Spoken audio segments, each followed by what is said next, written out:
একদম সহজ dragon pudding recipe, যে কেউ বানাতে পারবে। টেক্সচার হবে জেলি স্মুথ আর স্বাদ একদম দোকানের মতো। চলুন রান্না শুরু করা যাক। আসসালামু আলাইকুম। আজকে আপনাদের সঙ্গে শেয়ার করছি ড্রাগন পুডিং। ড্রাগন পুডিং বানানোর জন্য আমাদের প্রথমে ড্রাগন ফল নিতে হবে। এরপর এই ড্রাগন ফলটাকে আমি ধুয়ে নিয়েছি, এবার সুন্দর করে আমি এটা কাটবো। প্রথমে আমি দুপাশ থেকে কেটে নিচ্ছি, তারপর আমি এটা মাঝ বরাবর কেটে নেব। মাঝ বরাবর কেটে নেওয়ার পরে আমি আর একটা টুকরো করব, যেন টুকরো করতে সুবিধা হয়। তারপর সুন্দর মতো আমি এক টুকরো ছিলকাটা আমি খুলে নিচ্ছি। এই ছিলকা দিয়েও কিন্তু জেলি বানানো যায়।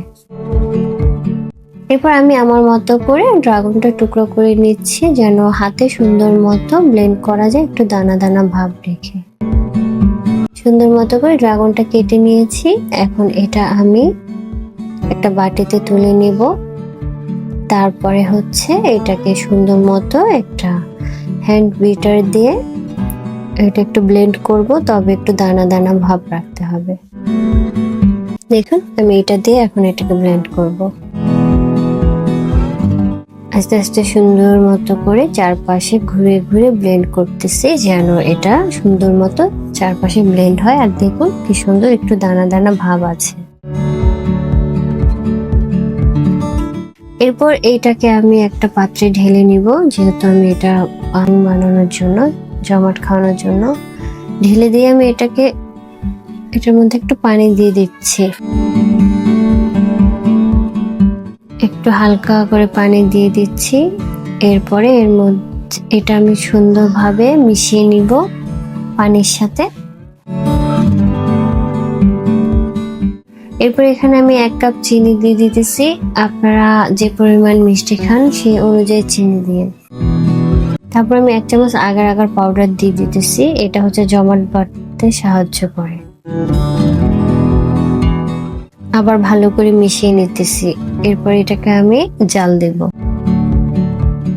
তো এটাকে আমি জাল দেব, যখন 2-3টা বলক আসবে তখন এটা নামিয়ে নিলেই হবে। দেখুন এটা কিন্তু আমার প্রায় হয়ে গেছে, বলক উঠেছে। তো এখন আমি চুলাটা অফ করে দিয়ে হালকা ঠান্ডা করে যে পাত্রে আমি নিব সেই পাত্রে ঢেলে নেব। এই চামচটার সাহায্যে আমি সেই পাত্রে ঢেলে নেব সুন্দর করে। দেখেছেন আমার ইয়াটা হয়ে গিয়েছে পানিটা। এবার আমি এই পাত্রে ঢেলে নিচ্ছি। যখন এটা একটু ঠান্ডা হবে তখন আধা ঘন্টার মতো ফ্রিজে রাখলে এটা সুন্দর মতো জমাট খেয়ে যাবে।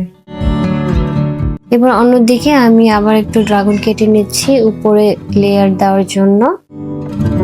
ওইদিকে আমি এটা ঠান্ডা করে ফ্রিজে রেখে দিয়েছিলাম আধা ঘন্টার জন্য। আর এখানে আমি ড্রাগন ফলটা কেটে নিচ্ছি ছোট ছোট করে। ছোট ছোট করে উপরে দেওয়ার জন্য এটা আমি কেটে নিতেছি। আপনারা যে শেপে দিতে চান সেই শেপে নিতে পারেন। আমি এটা একটু ছোট ছোট দিব। এই দেখুন, ঠিক আছে। এবার আমি অন্য একটা পাত্রে পানি নিব 2 কাপের মতো। আপনারা যে পরিমাণ বানাবেন ঠিক সেই পরিমাণ পানি নেবেন। আমি 2 কাপ পানি নিয়ে নিতেছি। এর মধ্যে আমি এখন দিয়ে দিব চিনি। চিনিটা আপনারা আপনাদের পরিমাণ মতো দিবেন। আমি 2 কাপ চিনি দিলাম। এবার এটাকে ভালো করে একটু মিশিয়ে নিচ্ছি পানির সাথে। এরপর আমি এর মধ্যে আগার আগার পাউডার দিয়ে দিতেছি 2 চামচ। এরপর এটাকে আমি সুন্দর করে মিশিয়ে নিতেছি।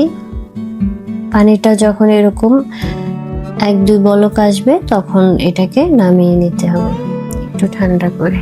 আমার এটাও হয়ে গেছে, দেখুন কি সুন্দর বলক আসছে। বেশি জাল দেওয়া লাগবে না, 1-2 বলক খুলে হয়ে যাবে।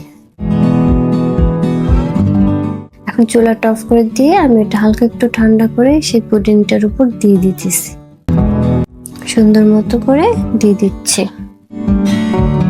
এরপর উপরেও সেই কেটে রাখা ড্রাগন গুলো আমি একটু একটু করে দিয়ে দেব।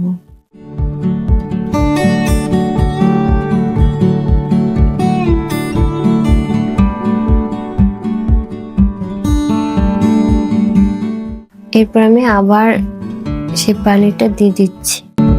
অবশ্য আপনারা চাইলে এখানে ডাবের পানি ব্যবহার করতে পারেন, আমি পানি দিচ্ছি। যে কোনো ফলের জুসও ব্যবহার করতে পারেন। এবার এটাকে একটু ঠান্ডা করে ফ্রিজে রেখে দিব আধা ঘন্টার জন্য, তারপরে এটা সুন্দর মতো হয়ে যাবে। আর উপরে আমি এটাকে ড্রাগন ফলটা একটু হালকা হাতে চেপে দিয়ে দিচ্ছি। দেখুন আমার পুডিংটা রেডি। আমি ঠান্ডা করে ফ্রিজে রেখেছিলাম আধা ঘন্টার মতো, তারপরে এখন আমি বের করব। দেখুন ড্রাগন পুডিং এর খোলার একটা সহজ, যে কোনো পুডিং আপনি এইভাবে খুলতে পারবেন। হাত দিয়ে হালকা চেপে চেপে সাইডটা একটু খুলে নেবেন, তাহলে খুব সুন্দর মতো এই পুডিং গুলো বের হয়ে যাবে। এখানে কোনো তেল টেল কিছু মাখতে হবে না। এই সুন্দর মতো যে চারপাশে করে দেখুন। এবার একটা প্লেটের মধ্যে আমার এই ফ্রিজ থেকে বের করা পুডিংটা ঢেলে নিব খুব সুন্দরভাবে। একদম সুন্দর মতো পুডিংটা উঠে গেছে, কি সুন্দর লাগছে, মাশাআল্লাহ। আজকের মতো এখানেই বিদায় নিচ্ছি, দেখা হবে পরের ভিডিওতে। সে পর্যন্ত সুস্থ থাকুন, ভালো থাকুন, আল্লাহ হাফেজ।